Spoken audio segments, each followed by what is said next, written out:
Smithsonian Institution. Specifically, this is a property of the Smithsonian Institution.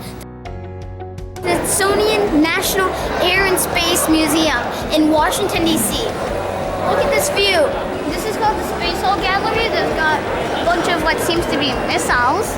As you can see, this all has to do with the space race. Take a look at this view, the southern view. This is the view of the main floor of the entrance. This is what you see.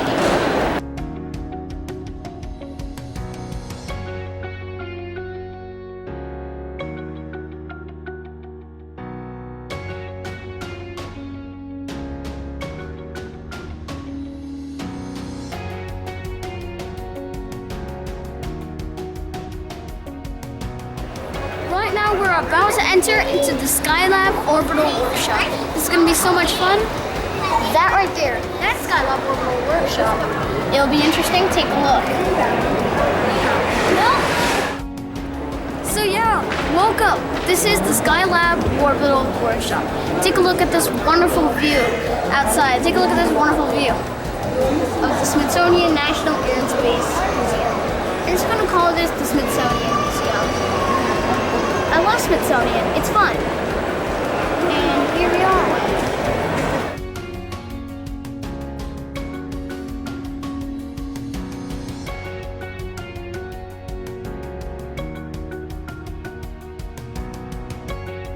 Welcome to Skylab.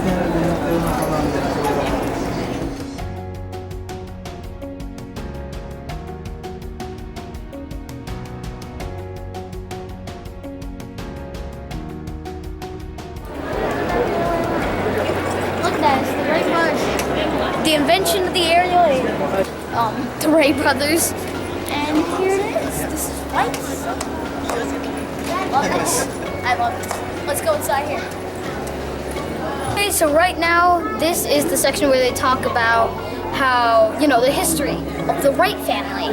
As you can see right here, it talks about the first American Wright, Samuel, and it also talks about the Revolutionary War, what happened to the Wright family during that time. This is the first plane in the world. This is the Wright Brothers plane. It's called the Wright Flyer, 1903. It made 4 flights at Kitty Hawk, North Carolina, on December 17th, 1903.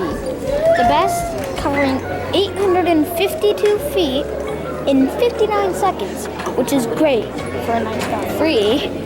And for the fact that this is the first one ever, Wright Flyer was the best at the time. This is the 1899 Wright kite, as it's called. Look at that up the top. That is the Wright kite.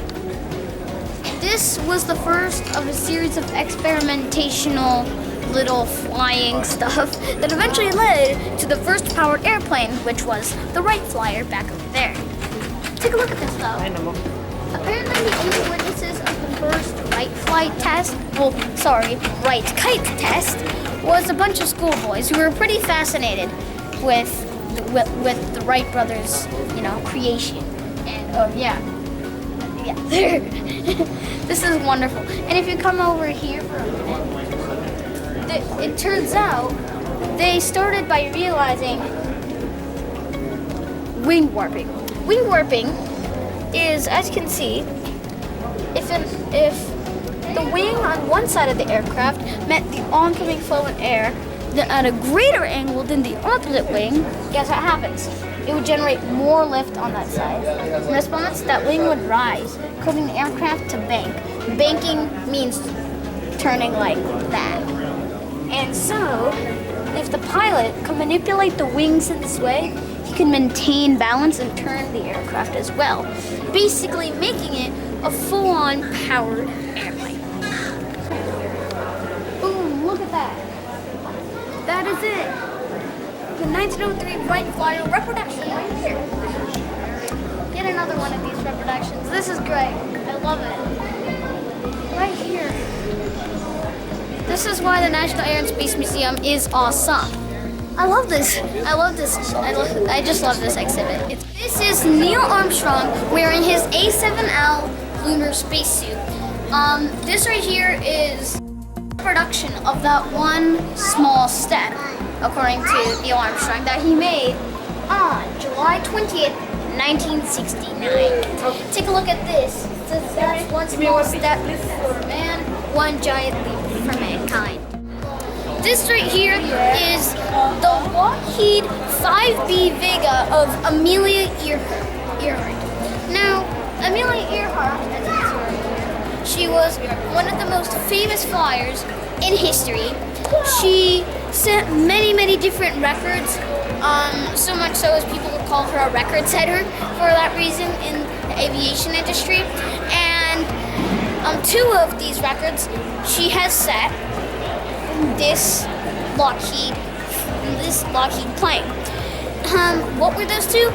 First, she flew across the Atlantic, becoming the first woman to do so in history, and she did that in this Lockheed.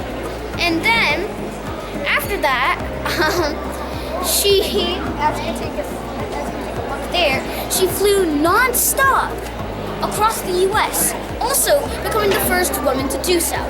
Both of those were done in this Lockheed Vega, and those are just two of the many different records she has set. And yeah, she is just absolutely wonderful. And this is wonderful. She called this plane the Little Red Bus. Yeah, take a look at that. It's wonderful. Lockheed Vega.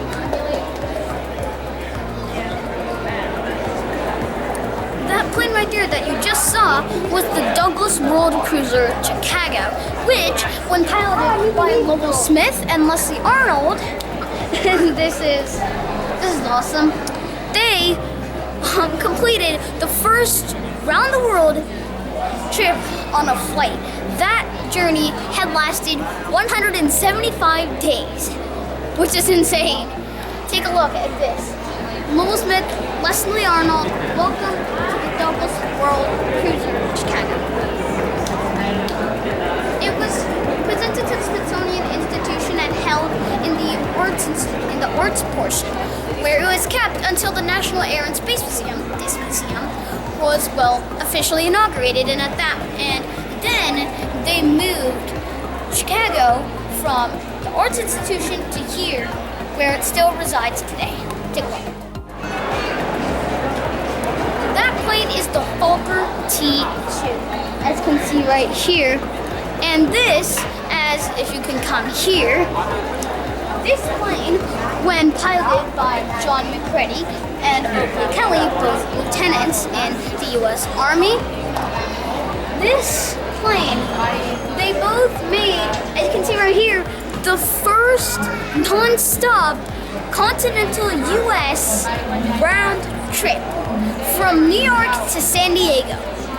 This took place from May 2nd, 1923 to May 3rd that same year. And this was a world record, as you can see right here. This was a great achievement. And this seems to have set the basis for many other records, including Amelia Earhart's record, which was, of course, the first female aviator to do just what these two lieutenants have done. This is, as I told you, this is record setting. No, I don't mean like just regular record. This was big. And if you come over with me for a moment here, coming along, this little nice thing. As you can see, we've got, all this stuff. Let us click McReady and Kelly. This was their trip. From Long Island to San Diego, that was wonderful. And plus, for the fact that happened in 1923, like what? That's insane. Only 20 years after the Wright Flyer was officially unveiled to the public. As you can see right here, this was the first non-stop transcontinental flight in the world. This is in the U.S. This is great. And as you can see right here, This was April 1923. At their second attempt of this, they set a world endurance record though over Dayton. Well, McCook Field in Dayton. And Dayton, that name sounds familiar. Well, because that's the city where the Wright Brothers live. And then these are all, that's the fuel. Those are the fuel boxes needed for the transcontinental flight. That much at the time. That is a lot. Nowadays, you don't need all of those. You only need one giant fuel tank, or maybe two. You only need one. And this was the first transcontinental flight from Long Island to San Diego here in the U.S. This is one. This is Robert Goddard, right here. He is an American rocket pioneer, and you could say he is sort of the father of rocket science. His works are the foundation for not only America's, but the world's space exploration. So, Apollo 11, the space shuttle program, all of this was funded and, it all derived from the works of Robert Goddard. Take a look. American rocket pioneer.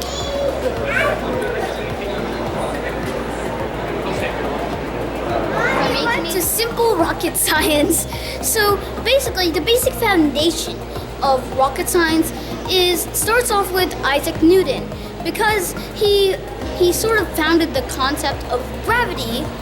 He sort of explained how an object can remain in something called orbit. So basically, to achieve low orbit, which means something that has to be traveling, will be traveling around 17,500 miles per hour. That's very fast. What's going to happen is that at this point, it's traveling 17,500 miles per hour, and it's going, and then it just starts to fall. Only problem, at this speed, the Earth is curving and it's sort of pushing it away. So in that case, it's trying to fall, but it can't.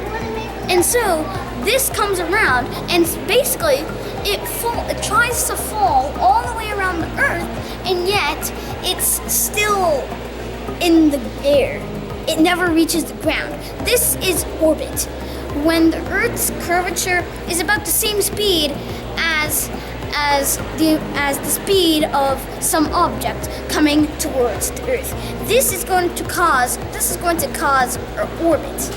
And so, according to this right here, to overcome the Earth's gravity entirely, an object must achieve escape velocity, about 25,000 miles per hour.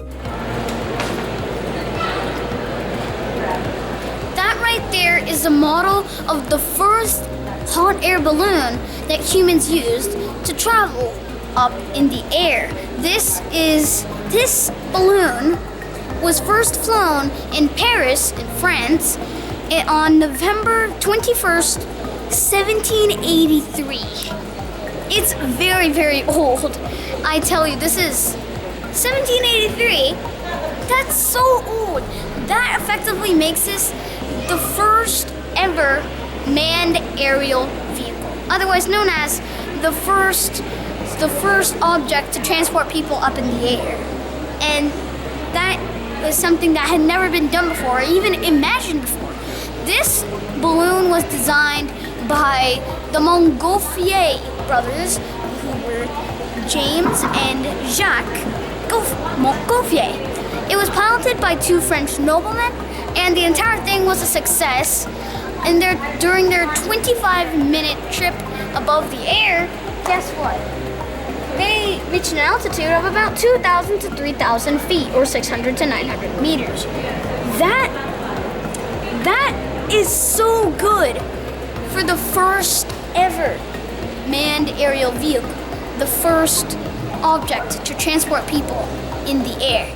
We are going into the Lockheed Martin IMAX theater, of course, named after the company Lockheed Martin, and we are going to be watching Journey to Space, which is actually a journey to Mars. It's a little film showcasing how it's like to be on Mars, or rather, and of course we've got this. Is in 3D, should be good.